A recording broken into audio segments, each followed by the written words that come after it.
Hit. That temp already just hit in the end.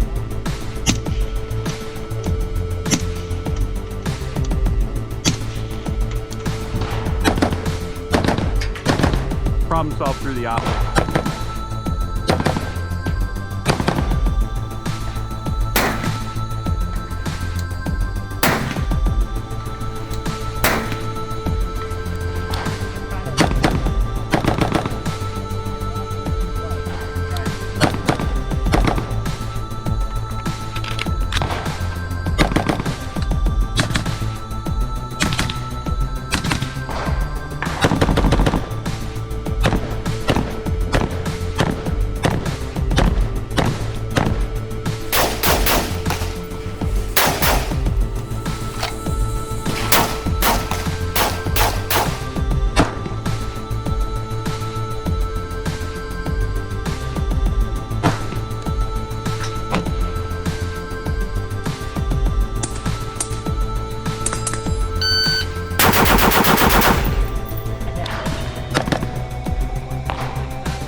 Geissele.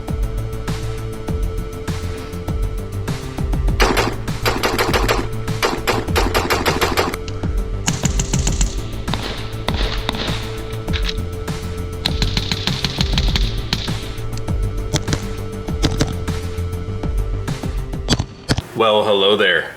Hello! And welcome to Geissele as a brand. A brand born from a genuinely nice guy. An engineer who had a single opportunity to impress the Army shooting team and succeeded. Giving birth to a company that has become a staple for AR-15 owners in the United States.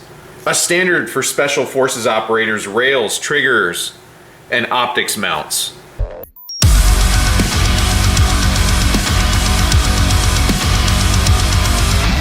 The brand people trash in Facebook groups till you ask them what trigger they use. Then they get suspiciously quiet.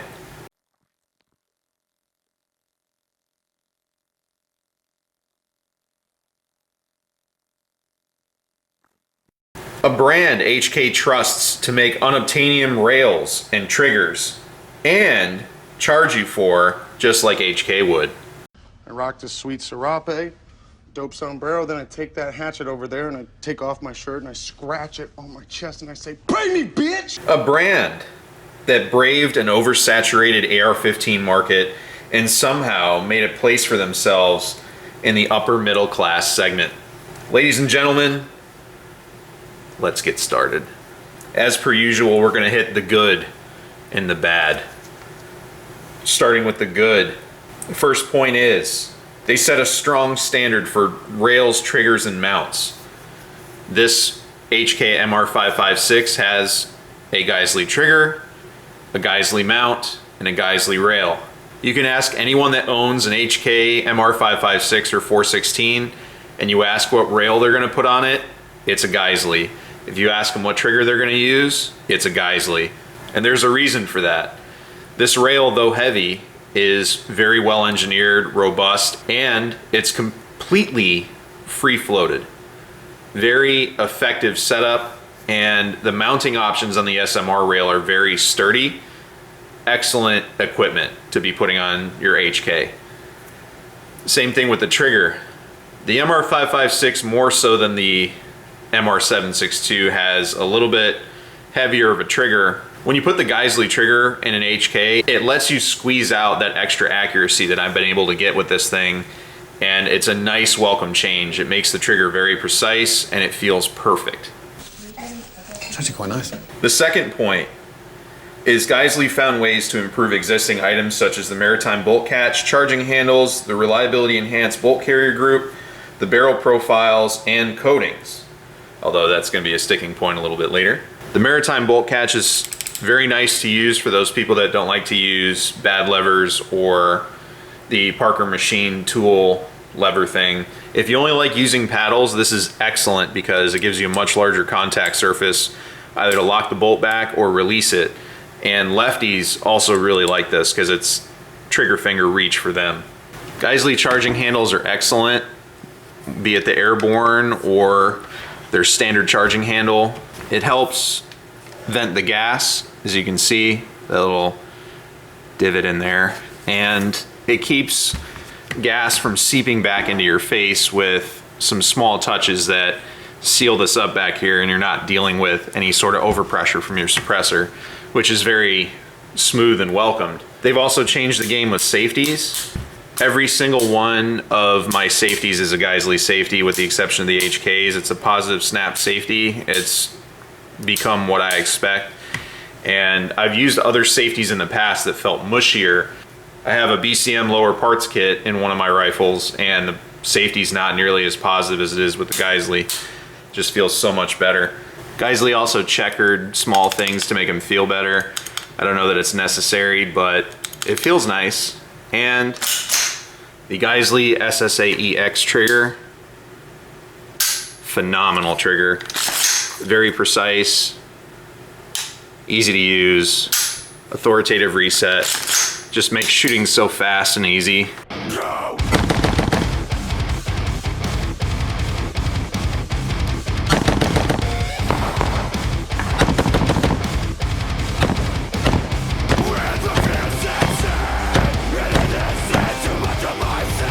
I'm definitely an SSA guy, but I really do love this SSA EX, and they make an SSA X, so there's options out there. Sometimes I worry about the SSAE having too light of a hammer spring, but plenty of way more badass people than I am have used them in bad places and they work just fine, so who am I? You're a doorman, okay? You're a doorman, doorman, doorman, doorman, doorman! The thing Geissele does well is they've made some of the smoothest recoiling rifles in the industry. This Geissele 11.5 is the smoothest 11.5 I've run, be it suppressed or unsuppressed. And not only is it smooth, it's accurate with this barrel. I can get 1 to 1.25 MOA out of an 11.5, which is pretty insane to me. They run smoother than their competitor rifles, which to me is pretty incredible. I fired my SR16 next to it. I fired an 11.5 LMT. A lot of quality manufacturers make quality guns, but this, honestly, with this .068 gas block and how the whole system runs and the bolt being as gas efficient as it is, really changed my perception of how smooth an 11.5 can be. And this 11.5 sets the standard of measurement for how I compare all 11.5 uppers. My previous standard, for better or worse, was the SR16. And this handily is a smoother shooting experience, which blows me away, especially for the price I paid for it at the time. Even the price now versus what Knight's Armament CQB upper is going to go for. What? Bro, what are you talking about, man? It's also winning a lot of contracts because of how good it is. So not only do you have accuracy, you have very smooth operation and a good price point, giving you pretty much everything you'd look for in an 11.5, which is saying something. The fourth point I have is Geissele gives you pretty solid attention to detail and nice touches to make things higher quality and improve fitment and centricity. They also use quality materials, but they clean up quickly and easily, just like a piston bolt carrier group, which is insane to me. If I can put a reliability enhanced bolt carrier group in everything I own, obviously except the LMTs, I will, because despite their cost, it is so excellent to be able to just pull something out, clean it up real fast, and throw it back in there. The diamond-like coating that it has and the materials that they use are just phenomenal. And the way that the Geissele SD rifles have that key cut into the receiver like the HKs, like this, is just incredible. It helps keep the rail, if you do take it off to lubricate the barrel or clean under the rail, it does keep it very consistent. And it's easier to reinstall. Everything's wonderful. They even put detents in here to capture these pins so you don't lose them. Small touches that really lend themselves to quality engineering and thus a quality product. My fifth point is Geissele has great sales, and they're one of the first companies to get back to them post-pandemic. We're not talking about trash tier quality like Olight sales. We're talking quality equipment that's used by professionals and competition shooters, as well as everybody that builds a quality setup. If not for their sales, I wouldn't have a lot of Geissele products, to be honest with you, because I refuse to pay full price for things more often than not, because it was how I was raised. But the trigger in this rifle, as well as the mount in that optic, were all bought on sale. And it's worked perfectly on this rifle ever since. Never had to do anything to it. The only thing that changes my zero is atmospherics, and it's 1 or 2 clicks based on how humid and hot it is or how cold and less humid it is. Absolutely stellar quality products. And again, HK, the only trigger option you really have is Geissele.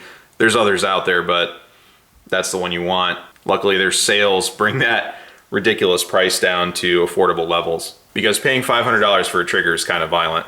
My 6th point here is these Geisele's have all proven themselves to be hard use for me. I run them in the rain. I run them in bad conditions. Every single Geissele rifle I have has gotten some sort of wet and sandy at some point, and they've all run for me. I've had 0 issues, and they clean right up and they can get back to work, no problem. And the last positive point that I have is for a community that talks shit as much as they do, they sure do buy up these Geissele parts super fast. How fast are URGI uppers in stock and then out of stock once they're restocked? That's the question. How fast did those 11.5 URGI uppers go? There's a lot of stuff that gets put out by Geissele that people will trash, but they're always out of stock. People gotta have the Geissele products, and they've earned their reputation.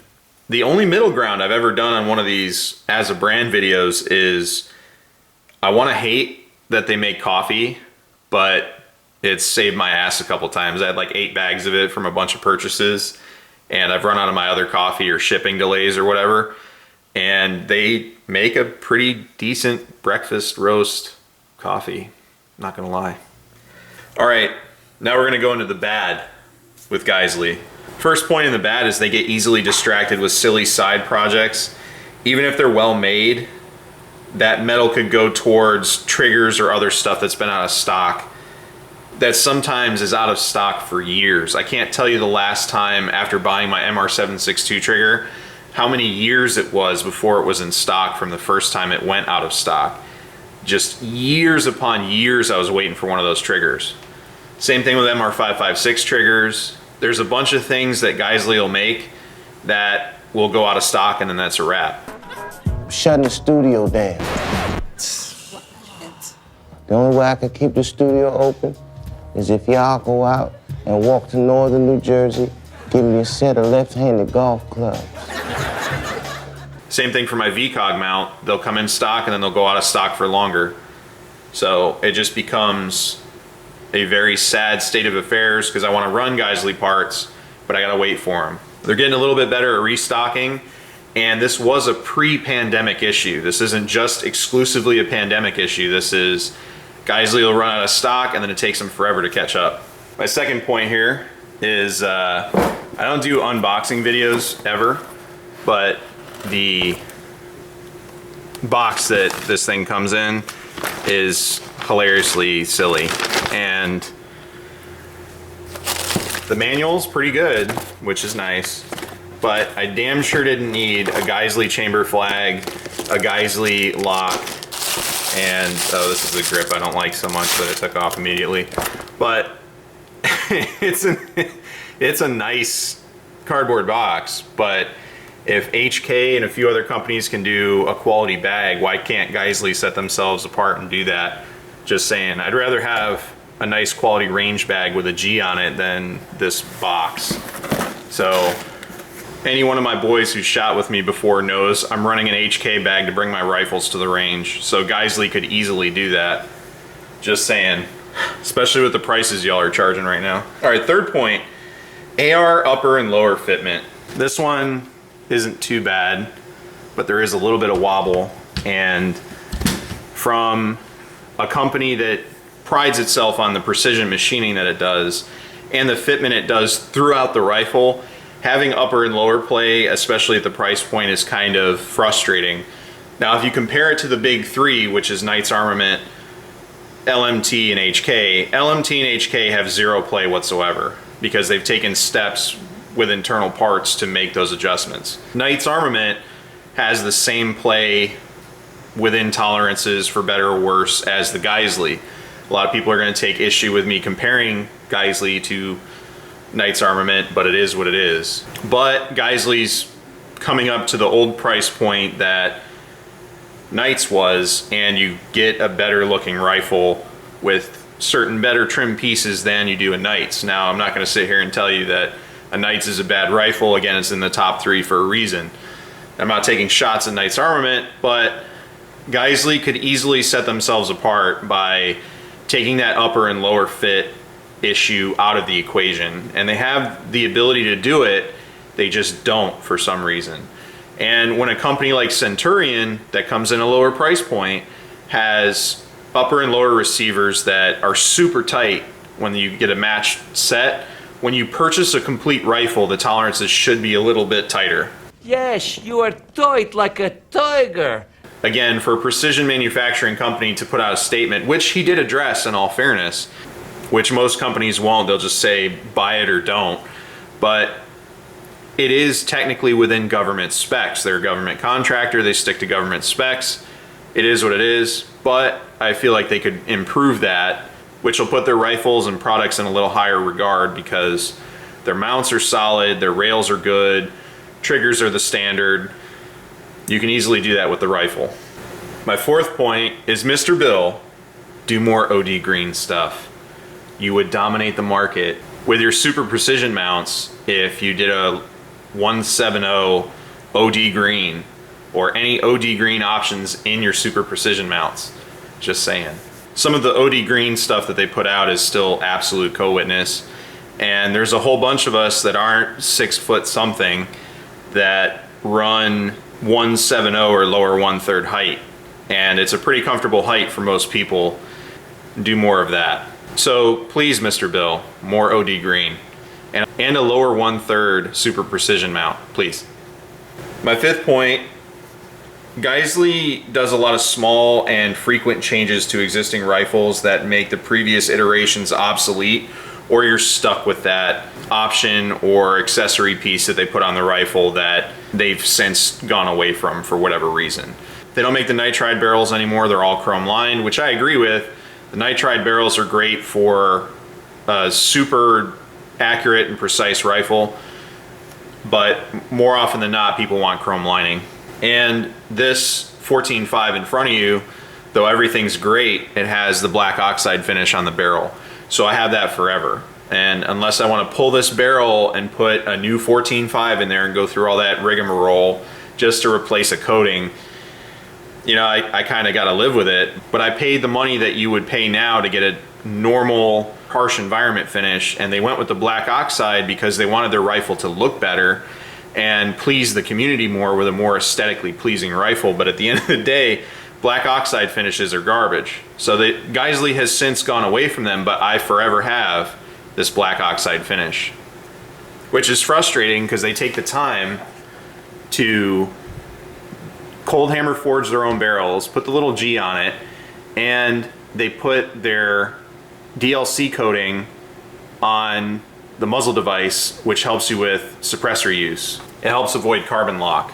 And even if it does carbon lock, it makes it a little easier to get off for those of us that shoot suppressed. But I'm very happy I'm not stuck with a 3-prong on this. I hate the Surefire 3-prong with a passion. 4-prong all day long. 3-prong, absolutely not. But there's plenty of guys out there with different Geissele rifles that are stuck with them now because that was the only rifle they were going to buy, or they bought it at that particular time, so it's going to be different than the current iteration of a Geissele rifle. Same, but different. My last negative, Geissele always finds a way to get 90 to 95% there, but finds a way to fall short. We were on the verge of greatness. We were this close. Be it the black oxide finish, be it the upper and lower fit, or some sort of feature, or as a company, they stay out of stock for a long time on a lot of things. Good luck finding an SMR rail for an HK now. You won't. You'll find blems, or you'll find, like I was, that black one that I was super lucky to find was on the bottom shelf covered in grease, had been there for years, and it was still there, and I jumped up like a kid saying, "Oh my God, is that an SMR rail?" And then everyone looked at me like, "Yeah, you want that?" And I'm like, "Yes, immediately now." And I scampered out of there knowing that I got it for a deal and that they're unobtainium. I got super lucky. But that notwithstanding, there's a lot of little things that keep Geissele from being a top tier company. And I know that's gonna hurt the feelings of Geissele employees and probably Bill Geissele himself, because he's a genuinely nice guy. He's a super nice dude. He's down for the cause. He's a really good guy. And he does care about the Second Amendment and making a quality product. And I know he's capable of doing it. So meet me halfway here, bud. But in closing, Geissele is a true American company run by a gentleman in a time of wolves and bottom feeders. Geissele is the kind of company that, while small, has a big heart and big ambitions. Sometimes they underestimate the demand of their product or overestimate their ability to meet it. When the infamous Black Friday wait happened, they got savaged on the internet, but they sent out 35% discount coupons with the rifles and the uppers that they sold. Then they were out of stock for a long time, and when the expiration date of the 35% coupons were coming up and they didn't have inventory, they responded to forum posts and said, "We will honor these coupons for another year, another 365 days from this forum post. They will be good." And they stuck to it. And then, because of supply chain issues, they still didn't get in stock. So they said, "Look, what do y'all want? We'll make a special run. You guys can put in the order, use your coupons, and we'll do it from there." And everybody wanted URGI uppers, so they did that. They listened to the feedback from the community and made changes on their offerings to fit the community feedback. When they overcharged for magazines, which were D&H magazines that had a cool coating on them or cool colors or whatever, Mr. Bill himself got involved and issued refunds to the people that overpaid and changed the price to the proper pricing. Geissele draws plenty of criticism, some deserved and some not deserved, but they draw plenty of criticism and they keep pushing forward anyway. They do right by their customers and employees alike. They've gone above and beyond for me on multiple occasions. They have no idea who I am. I had a tree fall over and I had this rifle here on order, and I had to pay to have the tree cut up and pulled off my property and all this other stuff. It fell on my neighbor's house during a freak windstorm. So I was out $1,000 out of nowhere that I wasn't planning on spending except on this rifle, and they held my order for another 2 weeks to wait till I got paid. They didn't have to do that. They could have said, "Sorry, we have so many other orders." And I know someone who probably had an order on a 14.5 Luna Black is probably upset by that, but they worked with me and they didn't have to. And they're like, "Hey man, it happens. A lot of crazy stuff's happening. The pandemic's crazy. You know, we'll hold it another 2 weeks. That's the most we can do." And I was like, "Perfect, that'll work for me. I'll get you paid." And they did that for me. They didn't have to. So with that and a lot of other things, including the performance of their products, they've solidified my continued business moving forward. Their actions as a company, the quality of their stuff, and the performance keeps me buying Geissele stuff. And a lot of other people, quite frankly. Even if people hate Geissele, they're running the triggers. And because of inflation, being a homeowner and being an adult, I've had to cut my to buy list and project list down quite a bit. And there's a lot of rifles that didn't make that cut, but the Geissele rifles are still on that to buy list. And that's huge for me. That speaks volumes.